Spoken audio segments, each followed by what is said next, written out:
আপনার কি ধুলোবালিতে অ্যালার্জি আছে? পার্টিকুলারলি ঘর ঝাড়তে গেলে, জানলার ঝুল ঝাড়তে গেলে, পর্দা ঝাড়তে গেলে, বিছানা ঝাড়তে গেলে আপনার কি হাঁচি হয় এবং হাঁচিটা আস্তে আস্তে কাশিতে রূপান্তরিত হয়, তাহলে জানবেন আপনার কিন্তু হাউস ডাস্টে অ্যালার্জি আছে।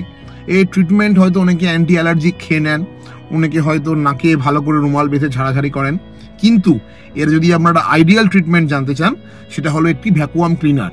ধুলো আপনি যতই ঝাড়ুন না কেন, ধুলো যদি ছাঁটা দিয়ে মারেন তাহলে একটা সাইড থেকে অন্য সাইডে মুভ করবে, কিন্তু একমাত্র ভ্যাকুয়াম ক্লিনারই পারবে এই ধুলোটাকে সম্পূর্ণ মুভ একদম নিরাময় করতে।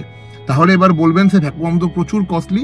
আগে দেখুন ব্যাপারটা বলি, হ্যান্ড হেল্ড ভ্যাকুয়াম কিন্তু প্রচুর আজকাল বেরিয়েছে, ইউরেকা ফোর্বস বলুন বা ডিফারেন্ট ছোটখাটো কোম্পানি, যেগুলো কিন্তু খুব একটা কস্টলি না এবং যেগুলো কিন্তু আমরা খুব ইজিলি ইউজ করতে পারি, যাতে আমাদের ধুলোবালিগুলো বাড়িতে কম হয়।